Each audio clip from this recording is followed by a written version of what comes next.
Alright, I'm making this video because I was looking for a simple video on YouTube that would sum up all the other ones that were all very long and complex, about adjusting valve clearances on it. This is a GN engine, but the same would apply for basically any motorbike.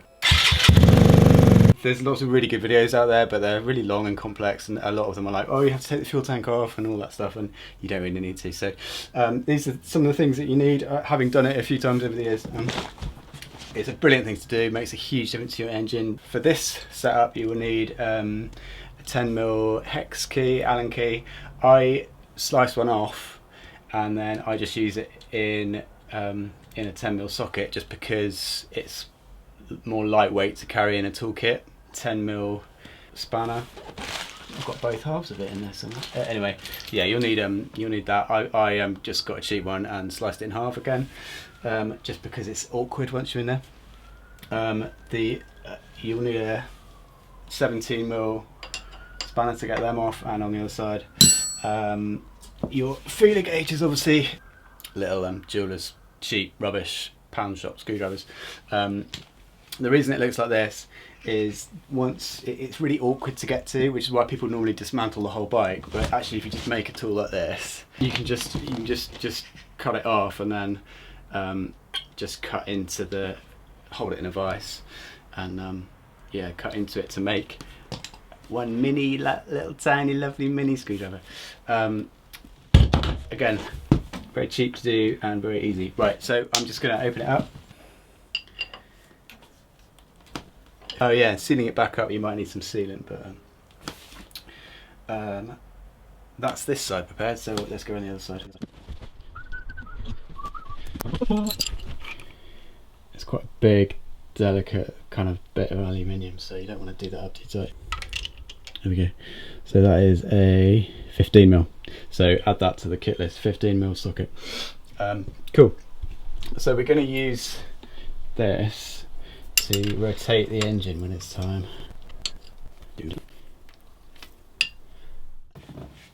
This thing, what's it called? Spark plug. You do need to take the spark plug out. Because otherwise you're going to be fighting against the compression in the chamber, so yeah, do take it out. I'm going to do the exhaust just because it's easier to film. So this is what we're adjusting. This is the screw, and then it's got like I keep saying screw, I mean bolt obviously, and then it's got a lock nut on it, so we'll be loosening that lock nut and then we'll be adjusting that screw. So I'm just going to get this into the right position, so it's going down and it's coming back up. So when it feels like it's at the peak, and it's a little bit looser now, so I'm just gonna make sure it's at the right place. There's loads of oh, there we go. So that is a proper mark. So you can see the registration mark is it's like a line that lines up supposedly with that. So that's in the right place now to get the distance on it.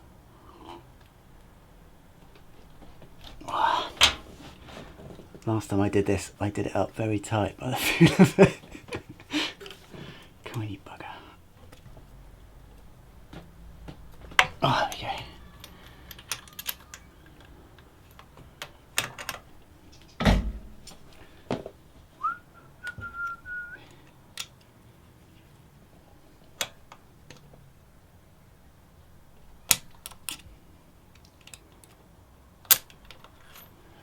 There we go. Alright.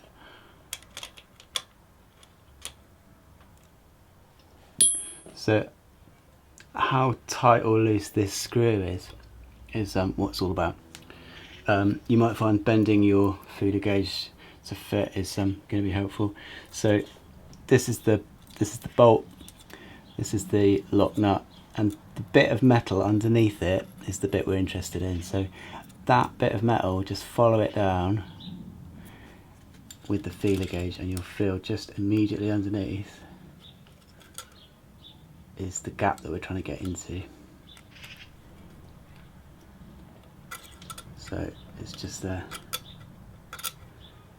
So that, you see how I'm pulling on it to get it back out.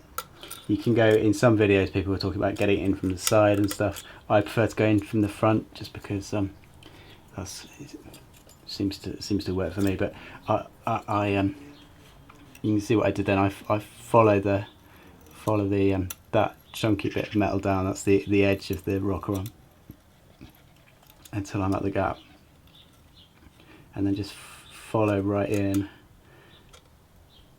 and then we're in again.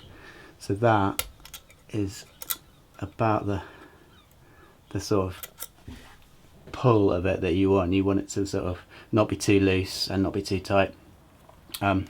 So this is adjusted correctly at the moment, but I decided that I wanted to, the reason I opened this up is I wanted to just try some different gaps and see how it affected performance. Get your screwdriver in to the top of it and just hold it in place as you do up the whatever it's called, retaining nut.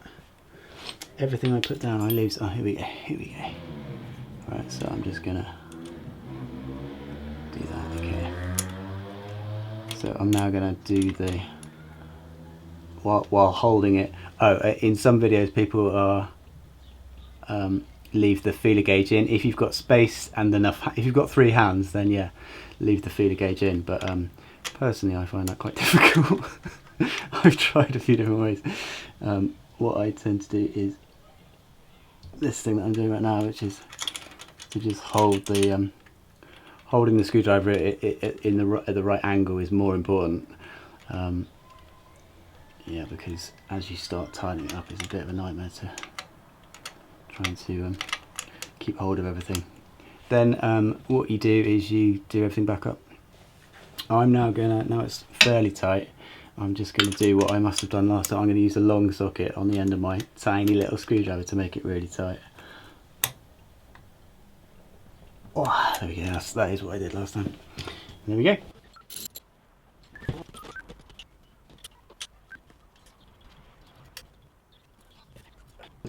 Alright, so I have just adjusted the back one how I want it. And you clog oil lines and stuff if you get any sealant, like blobs of old sealant in there. So if you are using sealant, then keep it clean, cleaner than I just did. Literally every tool I put down, every tool I put down I lose. Right, once you're done, do everything back up.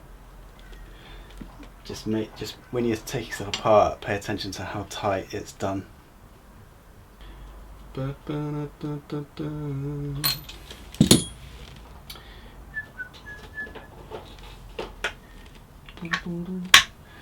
Cool. Do up the other side obviously as well. So there's the 2 covers that need to be put back on, but that's very easy, just doing back up as tight as you undid them, and you're good to go.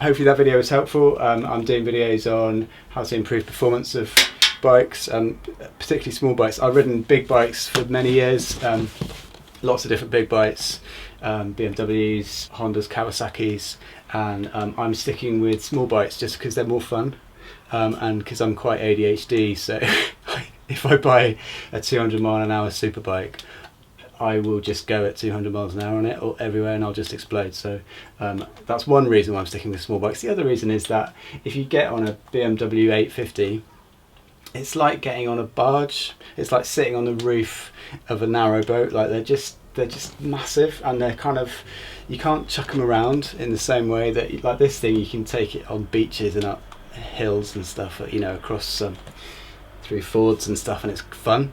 Whereas doing the same thing on a massive adventure bike just isn't as much fun. It's more like, I don't know, it's like going on an adventure in a Citroen. It's a bit more like kind of pastoral experience.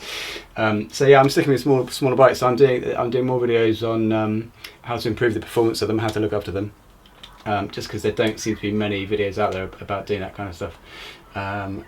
This bike, when I got it, was capable of about 55 miles an hour. Now it's happy at 75, so just by looking after them and adjusting them properly, you will find that your small, rubbish, slow bike is a bit happier and not as shaky. So yeah, keep an eye out for that stuff. You can subscribe to my channel if you want. You don't have to. I'm not doing it for money. Yeah, that's it. Bye.